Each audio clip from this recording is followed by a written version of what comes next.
Hey guys, Bolt here, and welcome to day.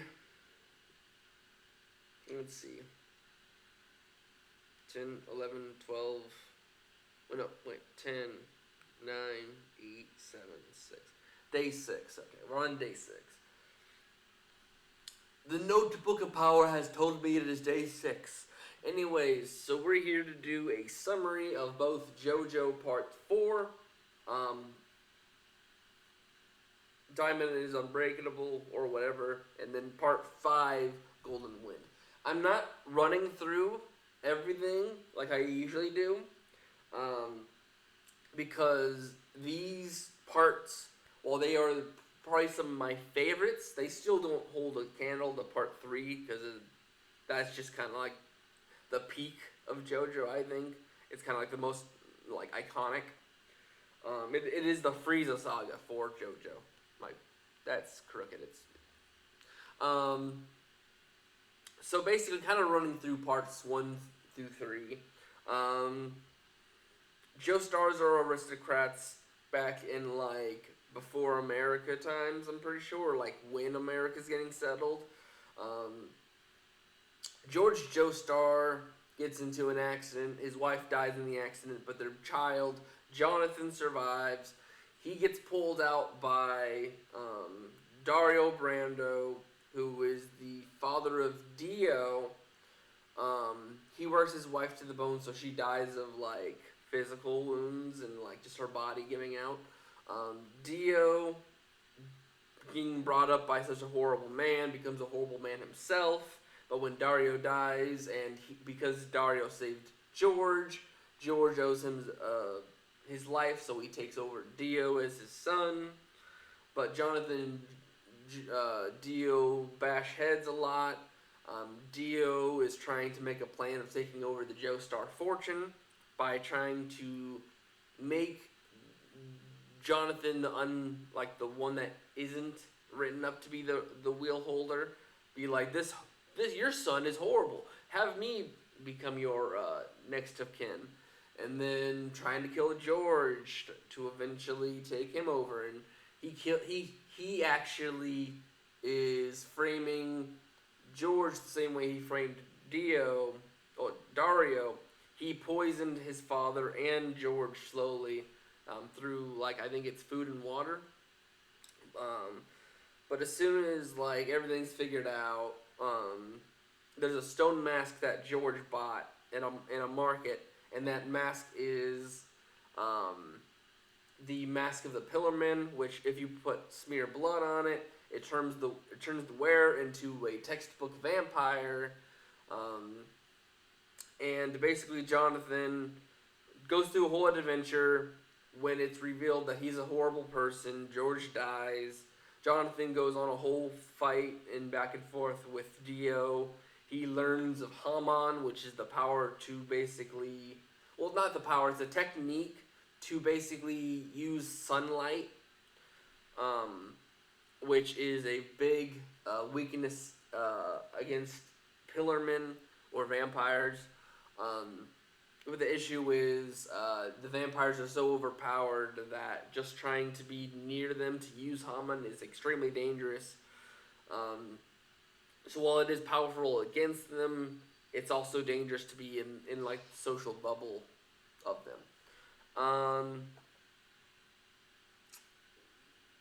Jonathan is also falls in love with what's her name?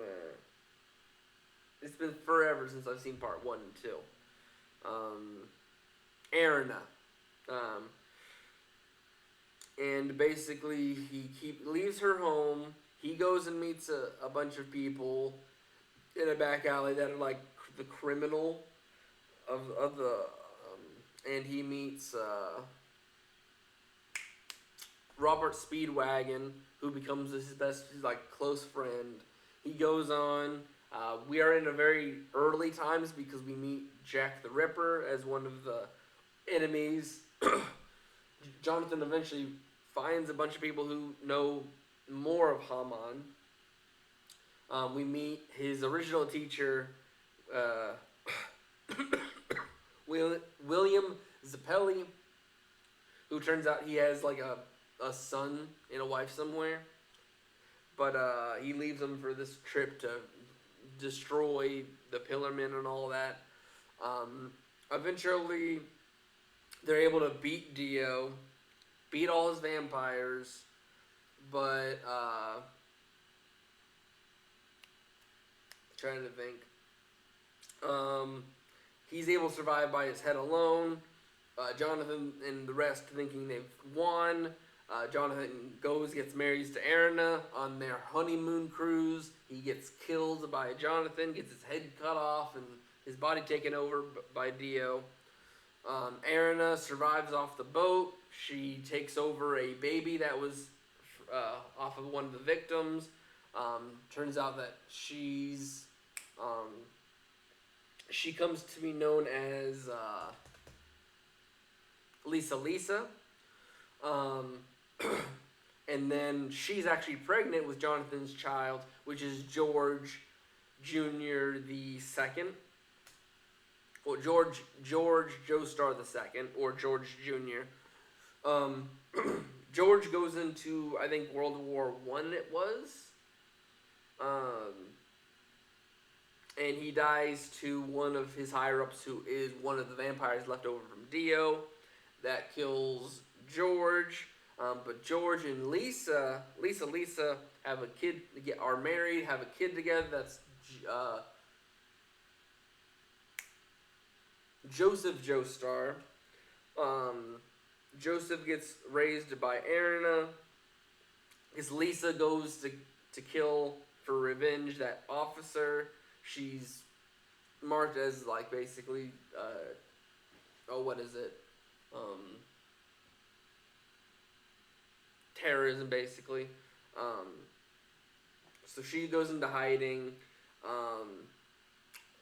William Zappelli's son joins Lisa and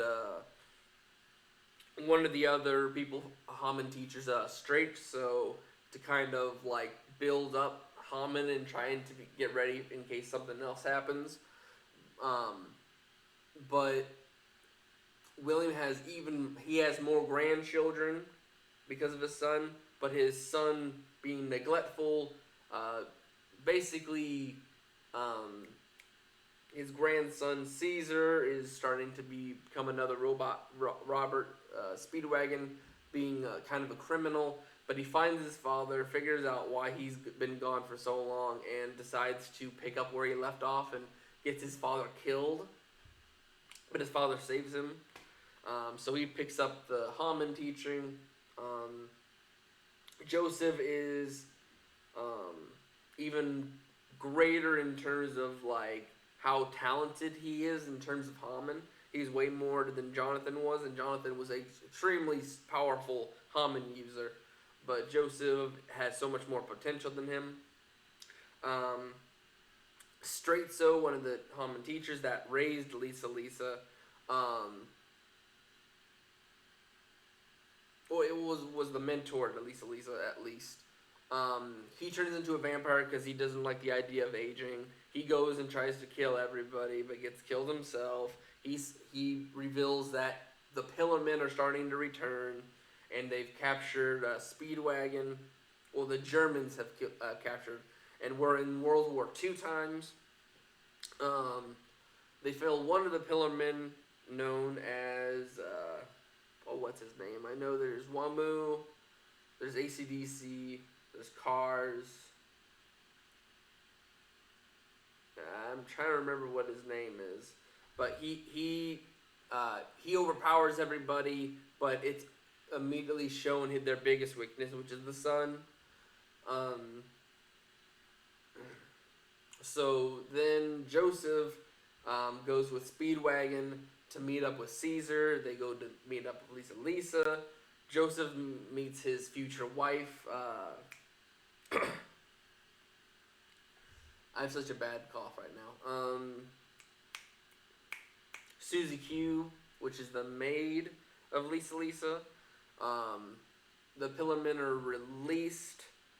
Wamu, AC/DC, and Cars. They're looking for the one of the masks. Well, they have a mask, but they're also looking for a red gem that is, if it's embedded in the mask and put on them, they can be impervious to sunlight. And they, well, it's not they become impervious to sunlight. They gain the ability to have control over nature, so they can use anything like wings, talons, scales. Um, and basically, it's a fight between the Pillarmen and our new trainees, Caesar and Joseph. Um, they poison Joseph, give him a time to train. Joseph becomes very tactical with it. He's able to easily defeat AC/DC. Wamu fights with Caesar, but sadly Caesar dies. Wamu is probably one of the more honorable of the Pillarmen, and is defeated by Joseph. Kars goes to be a backstabber on honor and almost fatally kills Lisa. He's able to get the red stone, becomes ultimate Kars, but thanks to Joseph's quick thinking, he's able to use a volcano eruption to send them close to the atmosphere. Kars is left in space, and the only way for him to become stone and stop thinking.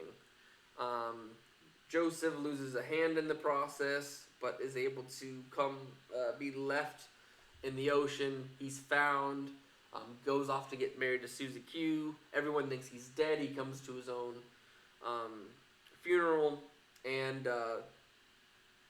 basically life continues. Arena passes away by age. Lisa goes and gets remarried to someone in Hollywood. Suzy and Joseph have, what's her name?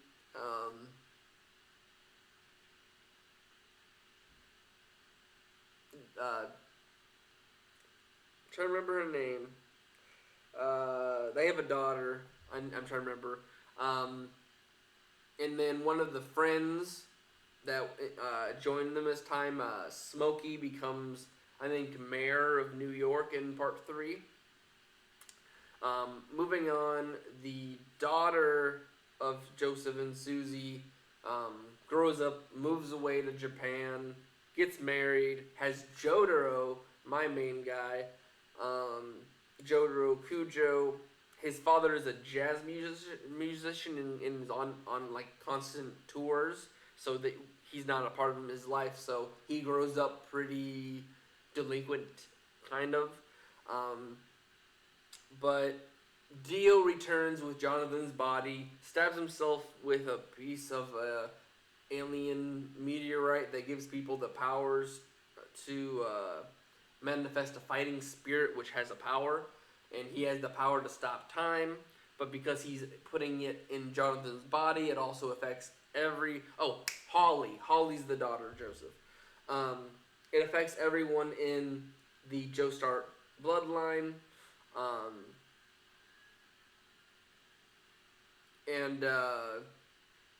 So basically everyone's getting used to these powers. We meet someone who is naturally gifted with a stand. Oh geez, I'm forgetting a lot of people's names. He can produce fire and stuff. He's kind of like the mentor for stands this time. Avdol. We meet Avdol. And then Joseph comes back to help Holly and Jotaro with it. Holly, her body cannot stand having the stand power, but I think it's not the stand power that's killing her. I think it's the influence that Dio has.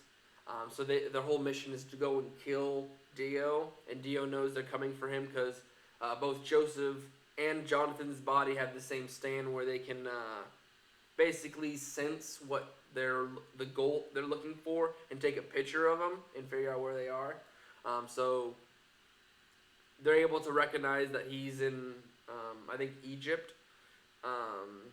and he can recognize they're coming for him and that they know where he is. So he sends a lot of people out his way. We meet.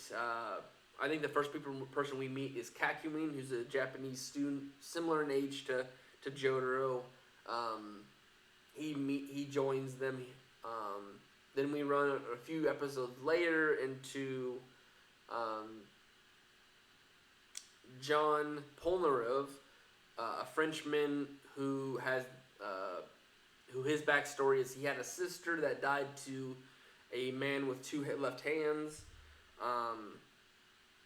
and he's on the hunt for them. And him and Kakuin fell victim to like a little like parasite deal leaves for them. Avdol was going to be someone he targeted, but he was able to get away. But Polnareff and Kakumin follow up on it. They meet Iggy, a dog who has like a mimicking stand. And then they just kind of like run through a bunch of people. And they do meet the guy with two left hands who can kind of like go between reflections. He's able to kill him. He runs into the mother of him, who's actually kind of like the mentor to Dio about stands. And then eventually we do get to where Dio is, but kind of everyone's in a very bad state. At least Kakuin, he gets blinded, and then Iggy loses a foot to Pet Shop, who's a bird who could do like ice stand powers. Then little by little we start losing the crew. We lose Avdol to a black hole by Vanilla Ice. Same thing with Iggy gets basically he loses too much blood and is basically crippled, so he passes away by like bodily damage. Avdol loses toes and fingers to the black hole ability, but he's the first one to Dio. Kakuin, Joseph, and Jotaro are pushed aside by this guy who wants to play video games. They're able to escape, but as soon as they get to Dio, they scatter. Kakuin gets killed, and then basically we get the big fight between Jotaro and Dio. Thanks to Jotaro's thinking and starting to like mimic the ability that Dio has. I don't know how that's possible, but he has the very same stand. It's just he's a little bit behind because he didn't get to get used to it. But eventually he's able to beat him. Everyone kind of goes off their own way. And then we get to part 4, which is basically it's the most I love the aesthetic of part 4, but it's so like off. It's like that deadly branch hanging. So basically, Joseph, even though we've never felt like he would be this guy, he ended up cheating when he went to Japan one time, and I think he went to a bar and met up with a woman. That woman ended up giving birth to his son, Josuke. Josuke has, he wants to be a helper to everyone, but he's also scared of certain things like a turtle. Josuke meets up with Jotaro. Jotaro explains that Joseph at this age is starting to become, he's not close to death, but his brain is going. So to get him like set up and ready for when he passes, anyone like Holly, Jotaro, and Josuke will be given parts of his estate and stuff, and give him his money. And Suzuki is in an uproar because, learning that her husband of many years has cheated on her. It did not come out pretty well. but basically, JoJo's there to kind of pin him down, explain the whole dividing of an estate. He's also there to kind of like welcome Joseph to meet his son. Um, but for the most part, this is to explain that stands can evolve. The stand arrow isn't exactly just give you it; it can also kill you. Very similar how Holly couldn't stand her body having a stand. Um, Anyone who gets struck with it may get overwhelmed and killed. Um, we also meet that little bud that uh, Kakyoin and Polnareff were infected with by Dio. Someone else was infected by one of his buds, and that guy turned into basically an immortal zombie. Um, that he does have like memories, and he wants to be there for his sons, and his son is Akiwasu. Um, but that's kind of our only attachment to the previous three is that just Dio infected someone and left the arrow from the mother of the guy with two left hands. The bow and arrow. And basically it's a hunt for that thing. And also it's like, hey, Josuke, here's your father. We also learn that Joseph adopts another little baby who has a stand power to be invisible. I forgot her name. But really the biggest thing that ends the series ends this part is Kira, who's a serial killer who's really obsessed with hands. And so he killed a babysitter who was babysitting Rohan, who is an manga illustrator. And that ghost is trying to like have passersby look into it. But Kira's basically living a very low life. No one really expected him of something. His parents alone think he's like the greatest child ever. But when they find out about it, they're kind of like, whatever, you're our son. Kira eventually does get found out, runs to go undercover in a family home. The son catches on very quickly that it ain't his dad. And it's just a very flash of just like, I can randomly pull this new ability out of my butt. And it makes no sense. But for the most part, it's just, hey, here's a new part of the family tree of the Joestars. Here's how the arrow works. Here's evolving stands. Here's what happens if you get like struck with the arrow again.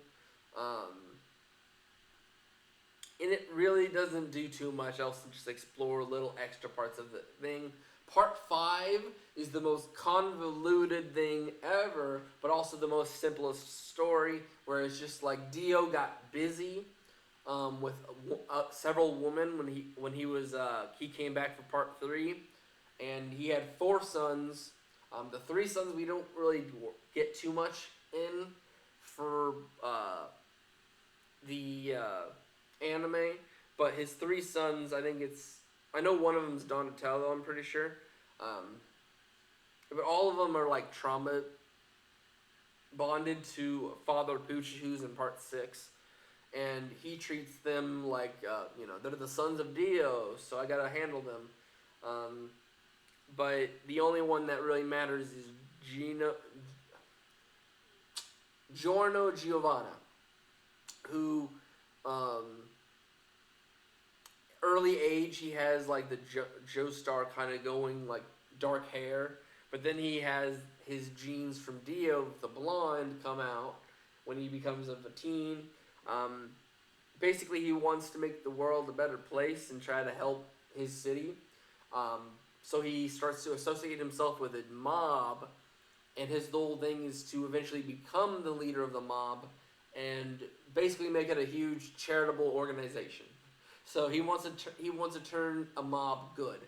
But the issue is that there's a lot of people who are trying to get close to the boss to become better or just take it over as well. Um, and eventually the mob leader does come after them, and he's got some very weird ability. Because Kira, so like there's Dio and Jotaro that can stop time. Then there's Kira who basically, by the mention of his name around a certain person, it resets. It does a groundhog day effect between him and the kid that was the son of who he took over his life. And then this one, it's kind of like he does a future sight. Basically, it's called time skip. So basically, something bad happens to him or something he doesn't like. He will take that time, go back, fortune tell himself that's gonna happen, and erase that time of it happening. Basically, he can fortune tell what's gonna happen. It's very weird and convoluted, but yeah, that's about it. And then Giorno sticks himself with the arrow, and he gets a temporary power of Golden Experience Requiem, where basically it negates any other stand abilities. No, you're not allowed to do that.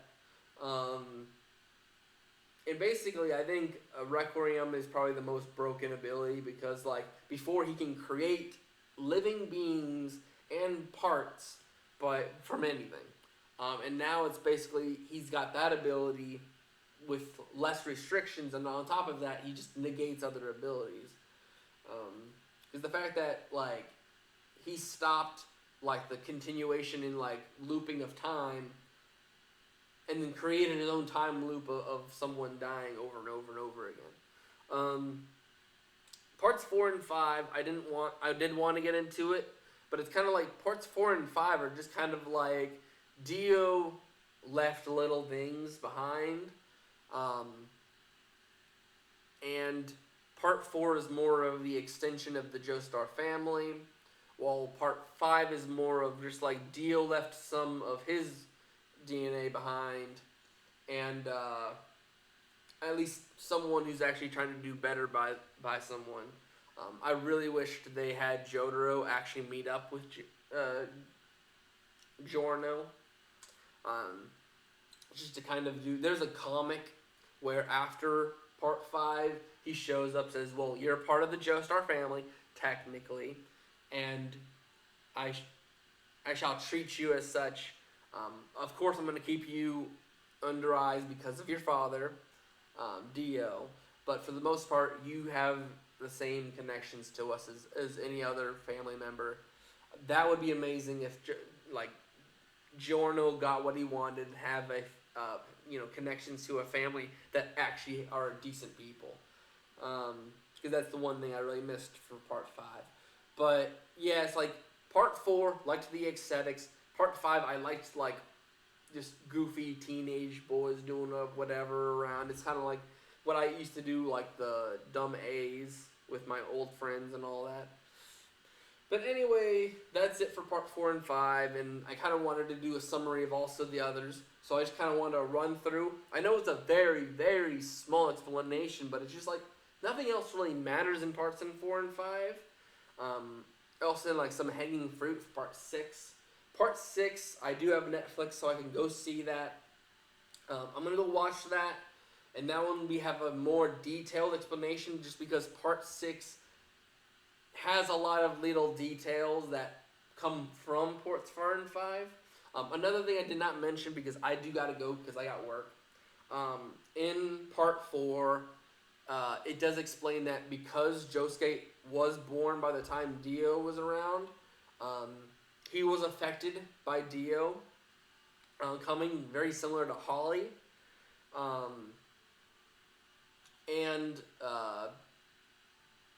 He was saved by someone with a pompadour, and that's why his hairstyle is the way it is. But it does have another connection to Dio that way. And it kind of shows the time frame of things. But it also shows that Holly does still have her stand.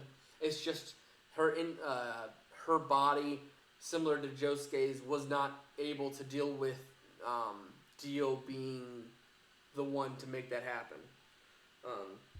But anyways, I'll see you guys in the next one. Hopefully, next time it's not going to be such a bad summary. But I kind of wanted to do a speed run of the JoJo. But I'll see you guys in the next one. Bye bye.